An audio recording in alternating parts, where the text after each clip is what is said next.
In progress. Okay, the fifth chapter of the book of Nechemiah. So Nechemiah, they're rebuilding the walls. Everything sounds great.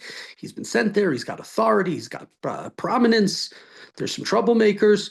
But now there's a great outcry by the regular people and their wives against their fellow Jews. And some said, our sons and our daughters are many. We must get grain to eat in order that we may live.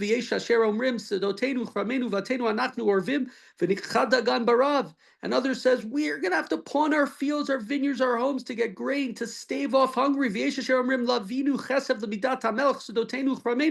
others said, we borrowed money against our field and vineyards to pay the king tax.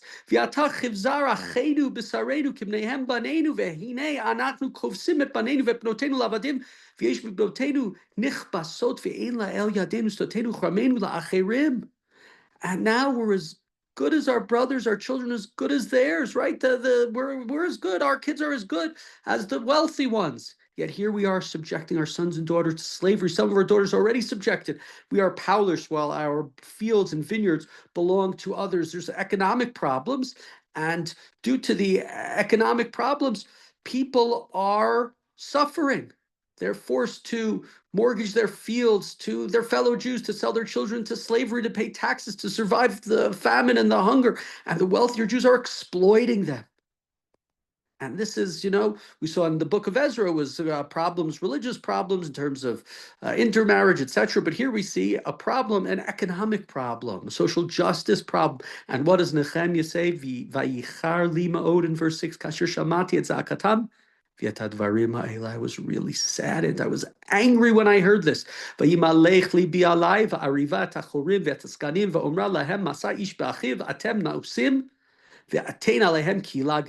after thinking about things carefully, I censored the nobles and their prefix saying, are you pressing claims on the loans made by your brothers? Are you calling their loans?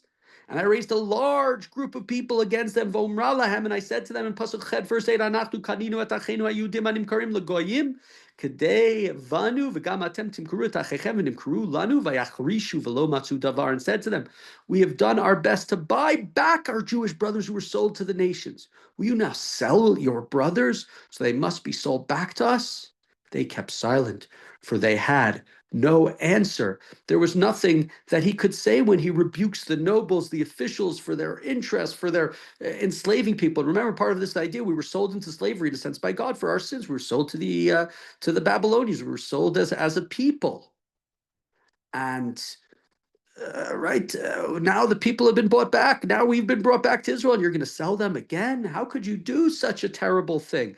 How could you sell your Jewish brothers? V'omar lo tova davar asher atem osim. Straight up, what you're doing is not right. We'll even say what you're doing is wrong. Halo birat Eloheinu telchu mecherpat hagoyim oivenu. You have to act in a way, follow the ways of God with yirah, with fear, with awe, and not to give our enemies, the nations, room to scream at us, to shout at us, to make us a cherpa, an embarrassment.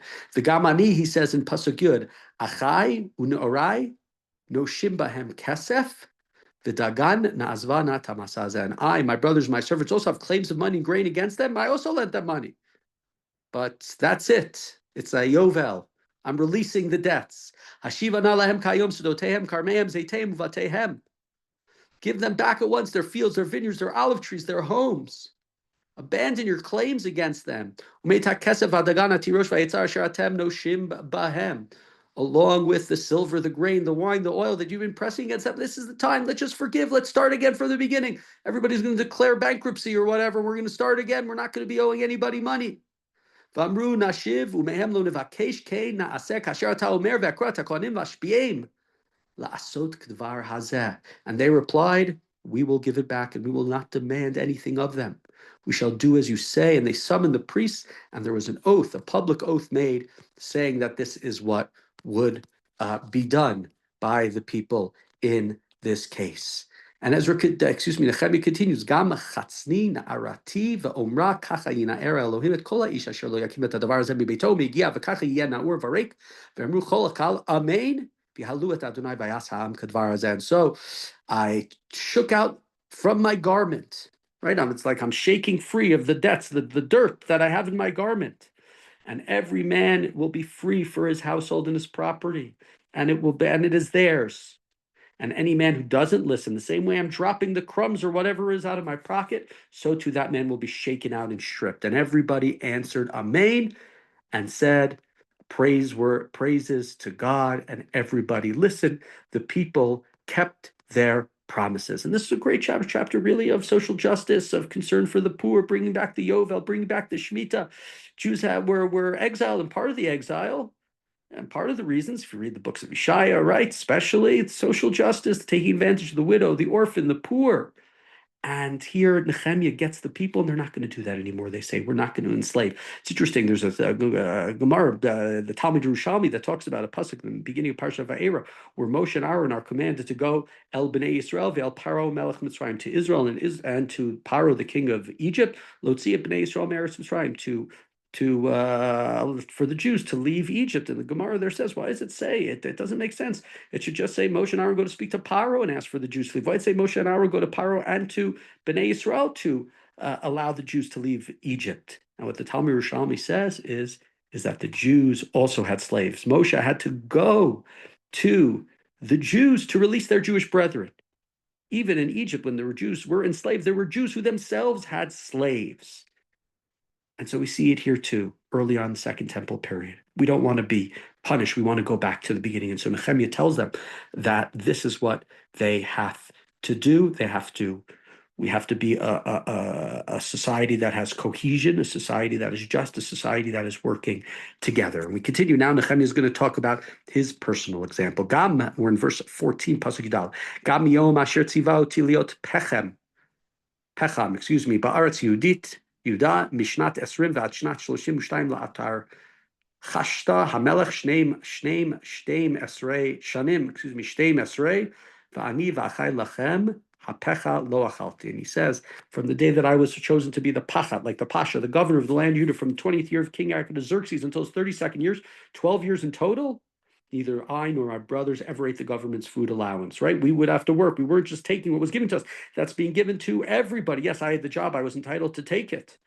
But he didn't do it. V'apachot v'arushonim asher lefnei hichpidu ala am v'yikhu mehem belechem v'yayin achar kesef shkalim arba'im gam na'areim shaltu ala am v'ani lo asiti kem mipnei yirat Elohim. The former governors who preceded me, they placed heavy taxes and burdens on the people and took from them bread and wine and 40 shekels of silver, and their servants tyrannized the people. But I, out of fear of God, did not do so. It's very right, self-praiseworthy, but okay. This is what he did. V'gam b'mlechet hachoma azot hechazakti v'sadelo kaninu v'chol na'arai kvutzim sham al mlacha. And I supported the work on the wall. We didn't buy any land, and all my servants were gathered there at work. Right, we were all contributing to this project. Vayudim v'askanim, we're in verse 17, pasuk Yud Zayin, me'ah v'chamishim ish v'abim eilenu min hagoyim asher svutenu al shulchani. And although they were at my table, both Jews and prefects from the wealthy, 150 men in all, besides those who came to us from the surrounding nations.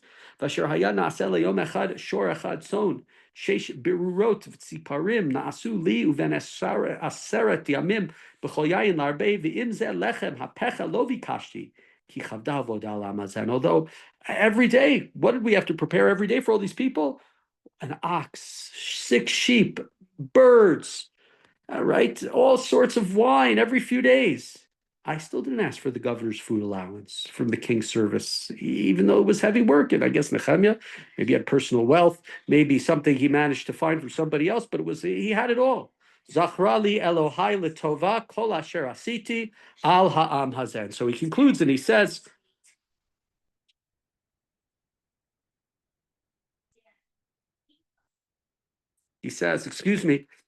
so God, remember me, credit me for all that I've done for these people. Remember what I've done, how I looked into things, how I, despite all of the difficulties, despite all of the horrors, I did not take advantage. Now, it sounds like Nechemiah was in a good financial situation, but he could have been in a better financial situation.